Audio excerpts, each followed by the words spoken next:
Okay, there we go. All right, so I do have to record this. All right, so again, good morning to all of you. We are missing several. I'm going to track them down and I'm going to hurt them. That's what I'm going to do. I'm going to track them down. I'm going to hurt them. Okay, so here's what we are doing today. I'm glad you guys are joined in because, well, we have a project that we've been working on over the next couple of days. I don't think it's very difficult at all. I think it's a lot of just kind of what we've already been doing over the past couple of days, except now you are taking a little bit more hands-on approach with it. Okay, so let's go again back to our page. Okay, so you see this right here. I posted this morning. It's called Logical Fallacy Project. It is a slideshow. Okay, so this is I'm asking you to do a little bit more here. We hadn't had any projects yet. We've mainly just been doing kind of small assignments and quizzes. Today we're going to kind of bump it up a little bit. Okay, so I'm going to read through this. I'll make it a little bit bigger so we can see it here. I'm going to read through this, and then we'll talk about. I'll show you the rubric real quick. Rubric's just kind of to help guide you. I'll also, let me read through it first, and then we'll talk about it. Okay, so over the past 2 days, we have went through 10 of the most commonly used types of logical fallacies. Dang it, I already made a typo. That should say our. During our past 2 classes, we have not only pointed out what logical fallacies are, but we have also talked about when, why, and how logical fallacies are used in our day-to-day life. Over the next 2 days, you will be taking a more hands-on approach with these fallacies. Your assignment is to create an example of each of the 10 logical fallacies that we have covered in class. And I want you to explain how the logical fallacy is being used, or how the fallacy is being used in your example. Your example should clearly explain how the logical fallacy is being committed, like how we have done in class over the past 2 days. Okay? Past 2 days, I've given you a definition of what the logical fallacy is. I have given you an example of the logical fallacy. And then in class, we've talked about, okay, what's wrong with this argument? Okay, you're doing the last 2 steps. So you are doing, again, instead of giving me a definition, you're not doing that. You're giving me an example, and then you are doing the explanation as how this logical fallacy is being committed through this argument. Okay. So again, our notes are, our 2 slideshows over the past 2 days will serve as, we'll help you. We'll help you in that. Okay, you'll be creating a slideshow using Google Slides with 11 total slides. That is a title slide. Title slide can be simple. Title it, put your name there. It makes it a little bit more professional. And then 1 slide for each of the logical fallacies. Okay, your slideshow should also include images to strengthen your example and your explanation. It needs to have some color throughout your presentation because plain white slideshows are boring. That is, I added that in there because, give me something that makes me want to, give me something that makes me really enjoy your presentation. Okay, I'm not saying that you have to do something, I don't know. Just make it to where it's visually appealing. Reading like plain white slideshows are like the most boring thing in the world for me. So make it something visually appealing. Okay. Our notes from the past 2 days will help you not only collect information, but will also assist in your format. We will create a quick example during our class today. Okay. So let's do that first. Okay. So let's just go to Google Slides. Let's go to Google Slides. We're going to open this up, and again, we're just going to create a quick format real quick. Okay. And you're going to have it's due Friday. So that means you have today, tomorrow, and then Friday to get it done. Okay, so you got plenty of time. I don't think it's going to take you too long. What I will say is, you can use the examples that we've talked about in class to give you some direction. You can look up other logical fallacies and examples of those. But again, I want you to try to be as original as possible. Now, am I going to know if every single logical fallacy that you create is completely original? Well, no, it'd be very hard to do no matter what the case is. But again, this is to challenge you to see if you can create and explain logical fallacies, flaws in reasoning. We've been talking about how to make good, reasonable arguments. I think we should also know how to make bad reasonable arguments so we can avoid them. Okay, so all right, so let's say this is what we won't call this. We'll call it example LF, example logical fallacy project. Okay. Oh, you got your title slide here again. I can title this whatever. You can call it logical fallacies. You can call it errors in reasoning. You can call it you call it whatever, and then add your name, whatever. Okay, let's go to the other part that really matters. Okay, so click to add a new slide. Okay, so what is somebody, Nathan, give us one type of logical fallacy. Slippery slope. Okay, slippery slope. All right, so we go right here. So we type in slippery slope. That's the fallacy that we're going to give an example of. Okay, so I don't care how you do this. You've seen how I do my notes, and so I'm just going to do it that way, just because it makes it a little bit easier for me. So slippery slope. I'm typing in an example of slippery slope right here. Okay, so the one we used the other day in class was government should not ban Hummers. If the government were to ban Hummers because they are bad for the environment, then eventually the government will ban all cars. Because of that, I spelled because wrong, sorry. Added an H in there. Because of that, we should not ban Hummers. Okay. So again, this is the example, pretty close to it, and not be word for word, pretty close to the slippery slope example that we used the other day. Okay, so this is the example. Okay, this right here is the example. We're going to highlight this, and again, we're going to call this the example. So let's highlight this. We'll highlight it in yellow. Okay, so this is our example. Okay, now let's take that highlight off. So again, what I want you to do is I want you to explain again how the logical fallacy of slippery slope is being committed here. So for this, again, you need to explain why this is slippery slope. Okay, so we talked about this in class. Again, this is an example. Do not use this. If you use this, I'm not going to give you credit for it because I want something a little bit more original than the ones that we've already discussed. So why was this a logical fallacy? How was this an example of slippery slope? Well, we said, okay. Oh, well, I don't need to type okay. Whoops. And okay. So Hummers are seen as bad for the environment because they get terrible gas mileage per gallon. That's there per gallon. And then I think in class we said that was like 12 miles per gallon. So again, what does that mean? 12 miles per gallon means every time you put a gallon of gas in a Hummer, you can go for 12 miles. Okay, so because they get terrible gas mileage per gallon. Okay, 12 miles per gallon. That means we're just again. I want you to just write all of it. Write everything that you can. Just explain it the best way that you can. So that means that each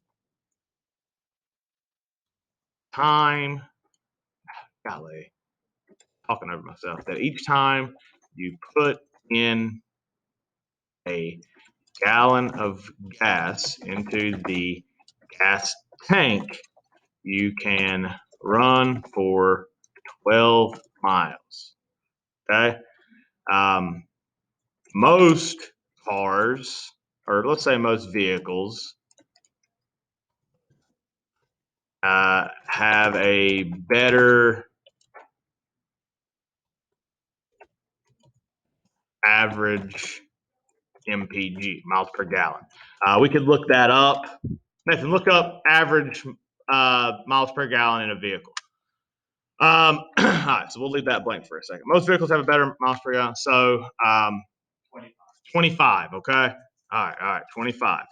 That's the average right there. So most vehicles have a better average miles per gallon at 25 than the Hummer, okay? Because more oil has to be used to supply the Hummer. That means more drilling for oil. That means more exhaust being, what's the word I'm looking for? Being produced. We'll say produced. What's the word for produced? More exhaust being produced.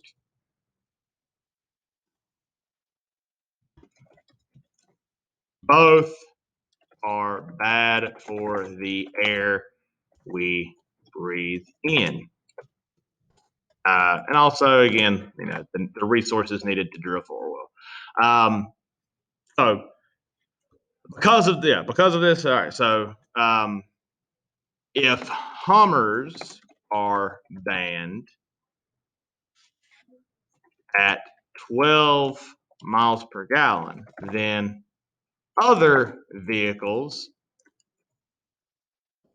that have similar MPG ratios will be banned as well.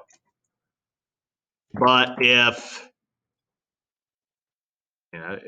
12 MPG is bad, and the average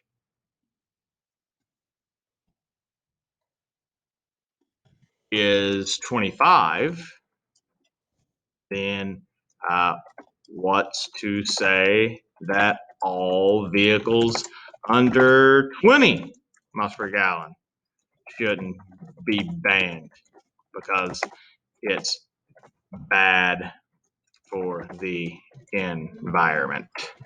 And then from there, does it go up to 30, 40, 50?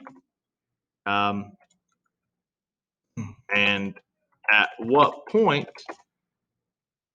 are vehicles too bad for the environment and must be banned completely?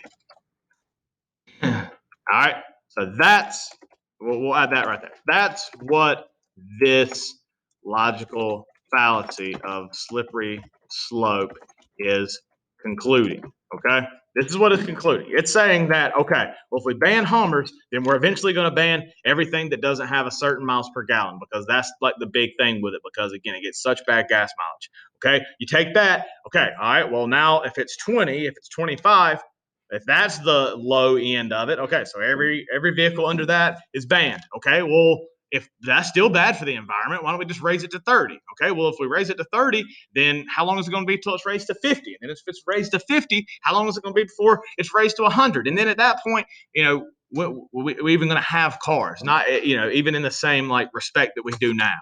Okay, that's what slippery slope is saying. Now, could that be true? Yeah, it could be true. And that's why the slippery slope fallacy is very commonly used because it can be true. But there's a lot of steps that have to be taken before you can get to this conclusion. Okay, this is not okay. We ban Hummers, and then the next thing is all cars are banned. It's not that simple. That's what the logical fallacy, or that's how the logical fallacy is kind of being used. If we ban Hummers, then all cars are going to be banned. Okay, again, a lot of steps have to happen there. A lot of steps. So there is no direct there's no completely direct correlation. There's way too many steps. And that's what we did in our explanation here. We described, okay, what would have to happen for this slippery slope to be true? Okay, we described and explained why or excuse me, not why, but how the slippery slope fallacy is used to to connect back to that first argument here. Okay. So the slippery slope fallacy, again, can be true. Can be true. That's why it's appealing. That's why it's appealing. That's why it's used so much, because it can be true, but it's not direct. And that's something we need to add at the end. The again, slippery slope fallacy has to go through, or yeah, slippery slope. The slippery slope example of Hummers leading to all cars being banned has to go through many steps. It is not A to B, it is A to Z. Again, there's a lot of steps that have to happen. A is Hummers being banned. Z is all cars being banned. There's a lot of other steps that have to happen, okay? So there we've described, again, how that logical fallacy is being used, okay? Then I asked that you provide some images. Now, obviously, that's really small. You can make it a little bit bigger than that, but I'm just trying to give us a little bit of room. I also want you to add some, images. I want you to make this visually appealing. That is part of your,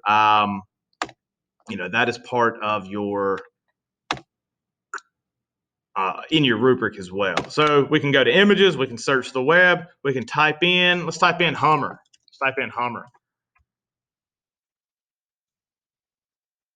Might take a second. Hummer.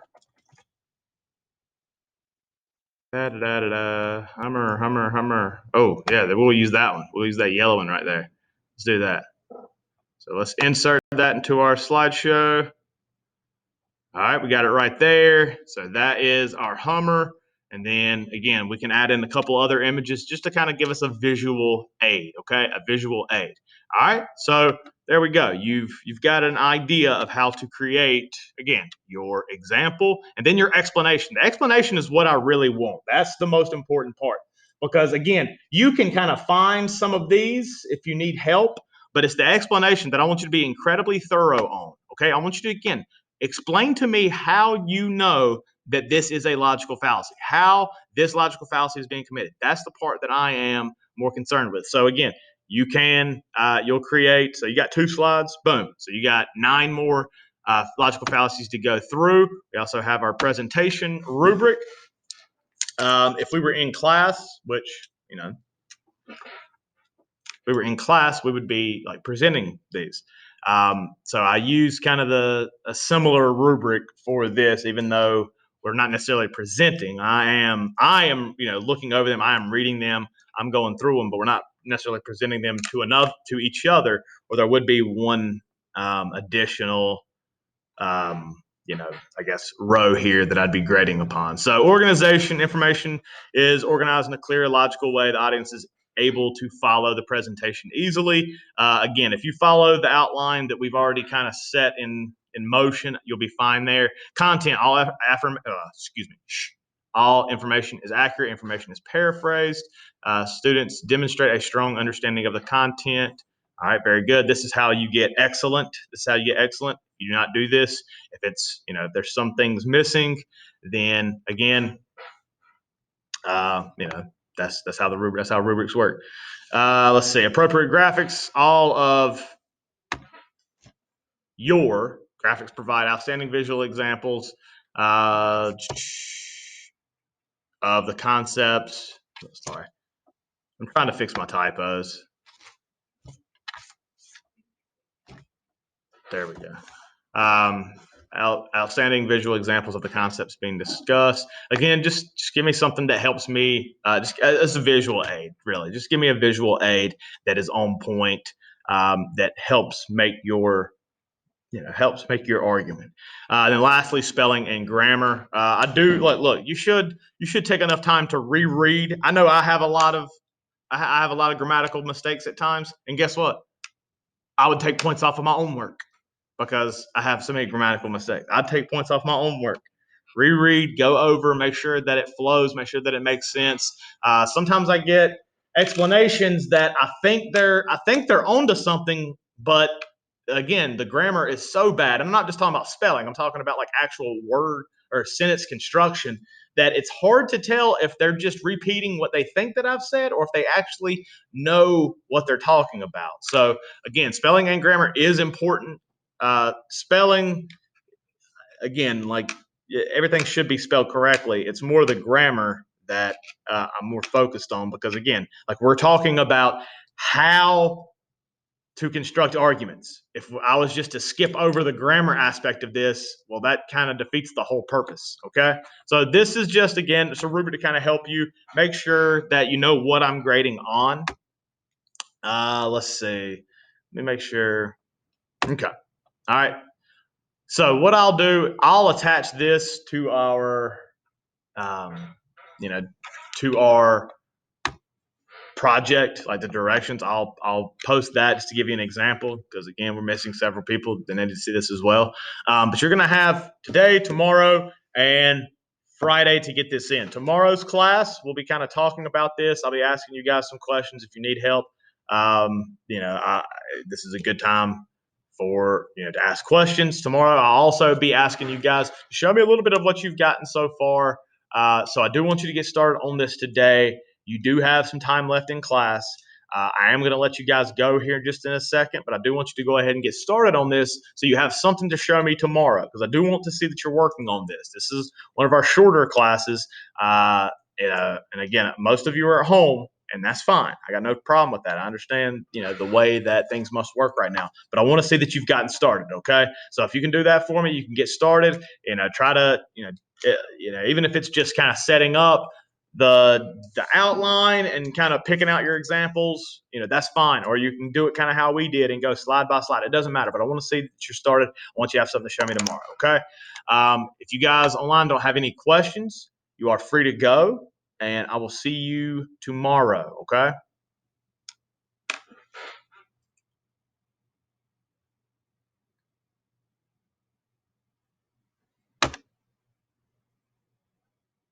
All right.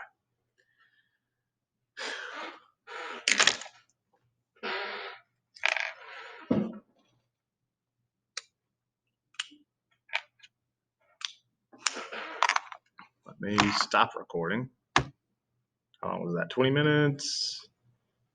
25 minutes? 22.